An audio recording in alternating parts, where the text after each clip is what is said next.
গুলোতে চলছে ইলিশ সহ নদীর মাছ বেচা বিক্রির হাকডাক। এ বিষয়ে আরো বিস্তারিত জানাতে ভোলার তুলাতুলি মাছঘাট থেকে যুক্ত হয়েছেন ইমতিয়াজুর রহমান এবং বরগুনার বড়ইতলায় আছেন সুজন আকন। তবে শুরুতেই ভোলার পরিস্থিতি জানতে চাই।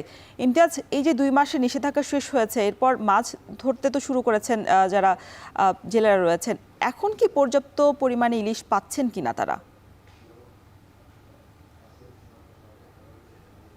ভোলার মেঘনা তেঁতুলিয়া যেই 190 কিলোমিটার অভয়াশ্রমে 2 মাসের নিষেধাজ্ঞা ছিল, নিষেধাজ্ঞার পরপরই কিন্তু ভোলার যে সকল জেলেরা আছে তারা দুটি নদীতে কিন্তু মাছ শিকারের জন্য নেমেছে। কিন্তু তারা রাতভর মাছ শিকার করে যখন ঘাটে এসেছে, বিশেষ করে নদীর পাড়ের ঘাটগুলোতে মাছ বিক্রি শুরু করেছে। আমার পিছনেই দেখতে পাচ্ছেন যে কিন্তু জেলেরা তাদের যে সকল মাছ রয়েছে তা ঘাটে এনে বিক্রি করছে। তবে আমি জেলেদের সাথে কথা বলেছি এবং আড়তদারদের সাথে কথা বলেছি, তারা জানিয়েছে 2 মাসের নিষেধাজ্ঞার পরপর কিন্তু নদীতে যেরকম পর্যাপ্ত ইলিশ সহ নদীর মাছের সরবরাহ স্বাভাবিক থাকার কথা, কিন্তু সেই পরিমাণ ইলিশ কিন্তু তারা পাচ্ছে না বলে কিন্তু অভিযোগ জানিয়েছে। যাও ইলিশ পড়ছে তাও কিন্তু আকারে অনেকাংশই ছোট বলেও কিন্তু তারা বলছেন। এতে করে কিন্তু জেলেরা বলছেন যে সকল তারা নদীতে যাচ্ছেন কিন্তু ডিজেলের দাম বৃদ্ধি পেয়েছে, জ্বালানি তেলের দাম বৃদ্ধি পেয়েছে। এতে করে যেই মাছ পাচ্ছেন তাতে করে তাদের তেলের টাকাও উঠছে না বলে কিন্তু জেলেরা জানিয়েছেন। আমি জেলার যে এই ঘাটে যে মৎস্য ব্যবসায়ী রয়েছে তাদের সাথে কথা বলে যেমনটা জানতে পেরেছি, আজকে এই বাজারে কিন্তু 1 কেজি ওজনের ইলিশ মাছ বিক্রি হচ্ছে 3000 থেকে 3200 টাকা কেজি দরে। এছাড়াও কি 700 থেকে 800 গ্রামের যে ইলিশ রয়েছে তা কিন্তু 2600 থেকে 2700 টাকা কেজি দরে কিন্তু বিক্রি হচ্ছে।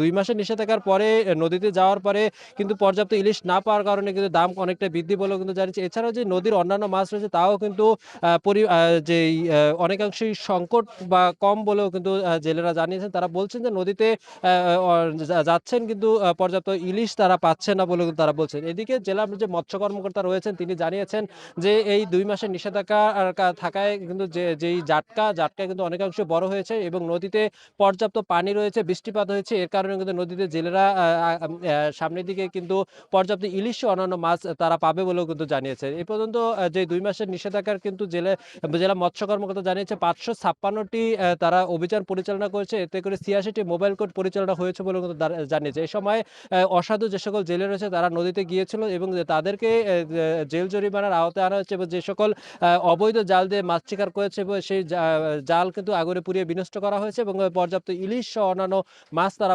বিভিন্ন এতিমখানায় এবং লিল্লা বোর্ডিংয়ে তারা বিতরণ করার চিত্র কিন্তু জানিয়েছে আমাদেরকে। এই জেলার মৎস্য কর্মকর্তা আরেকটা বিষয় জানিয়েছে, এই নিষেধাজ্ঞা বাস্তবায়নের কারণে এবছর যে ইলিশের লক্ষ্যমাত্রা রয়েছে এই লক্ষ্যমাত্রা অর্জিত হবে বলে কিন্তু জেলা মৎস্য কর্মকর্তা জানিয়েছে। আর জেলার এই 125টি মাছঘাট রয়েছে, প্রতিটি মাছঘাটের চিত্র কিন্তু এখন একই অবস্থা।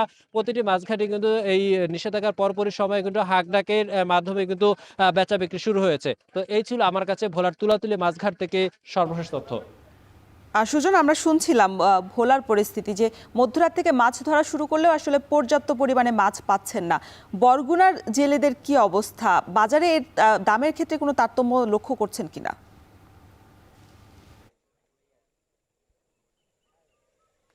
রওশন, দেশের 6টি জেলার 5টি অভয়ারণ্যে কিন্তু গতকাল মধ্যরাত থেকেই শেষ হয়েছে 2 মাসব্যাপী যে জাটকা সংরক্ষণের যে অভয়ারণ্যগুলো রয়েছে সেইখানে কিন্তু এই গত 2 মাস ধরেই যে নিষেধাজ্ঞা চলছিল সেই নিষেধাজ্ঞা কিন্তু গতকাল রাতেই শেষ হয়েছে এবং তারপর থেকেই কিন্তু বরগুনা সহ অন্যান্য যে এলাকায় সেসব নদ নদীগুলোতে কিন্তু মাছ শিকার করছেন জেলেরা। এবং আপনি যেমনটা জানতে চেয়েছেন যে এই অঞ্চলে আসলে এই যে জাটকা সংরক্ষণে যে নিষেধাজ্ঞা চলে তার আসলে সুফল কতটা পাচ্ছে এইসব বিষয়ে কিন্তু আমি বরগুনার যেসব জেলে রয়েছে এবং মৎস্য বিভাগের যারা কর্মকর্তারা রয়েছে তাদের সঙ্গে আমি কথা বলেছি। মৎস্য বিভাগের পক্ষ থেকে কিন্তু বলা হচ্ছে যে এইসব নিষেধাজ্ঞা কিন্তু শুধুমাত্র ইলিশ সংরক্ষণই নয়, সামুদ্রিক যেসব মাছ, বহু যেসব বিভিন্ন প্রজাতির যে মাছ রয়েছে সেগুলো সংরক্ষণ বা বৃদ্ধি পাওয়ার জন্যই কিন্তু মূলত এই নিষেধাজ্ঞাগুলো চলে। এবং জেলেদের এর আগেও কিন্তু দাবি ছিল যে ভারতের সঙ্গে যে নিষেধাজ্ঞা মিল রেখে যে নিষেধাজ্ঞাটা চালু রাখা। বিশেষ করে তারা অভিযোগ করেছিলেন যে বাংলাদেশে যখন নিষেধাজ্ঞা চলে তখন কিন্তু ভারতের যারা জেলেরা রয়েছে তারা বাংলাদেশের সমুদ্র সীমায় ঢুকে তারা মাছ শিকার করে তারা অন্য দেশে নিয়ে যায়, যার কারণে বাংলাদেশ সরকারও কিন্তু এরপর থেকেই কিন্তু ভারতের সঙ্গে এই যে এখন 58 দিনের যে নিষেধাজ্ঞা চলছে বঙ্গোপসাগরে, সেই নিষেধাজ্ঞা কিন্তু ভারতের সঙ্গে মিল রেখেই করা হয়েছিল। এবং মৎস্য বিভাগের পক্ষ থেকে বলা হয়েছে যে গত 10 বছর যে তারা রিসার্চ করেছেন এবং সেই রিসার্চের ফলাফল হিসেবেও তারা দেখেছেন যে সামগ্রিকভাবে দেশের ইলিশ উৎপাদন কমলেও কিন্তু এই বরগুনা, পটুয়াখালী, ভোলা এইসব উপকূলীয় জেলাগুলোতে কিন্তু ইলিশের আহরণ গত 10 বছরের তুলনায় কিন্তু অনেকটাই বৃদ্ধি পেয়েছে। অর্থাৎ বলা যায় যে এই অঞ্চলে যেসব নিষেধাজ্ঞা দেওয়া হয় সেই নিষেধাজ্ঞার কিন্তু ফলাফল আসলেই অনেকটা ভালো। তবে জেলেরা কিন্তু আবার উল্টো একটি অভিযোগ করেছেন যে এই যে 2 মাস কিংবা তারও বেশি যে নিষেধাজ্ঞা থাকে, সেই নিষেধাজ্ঞার পরিমাণটা অর্থাৎ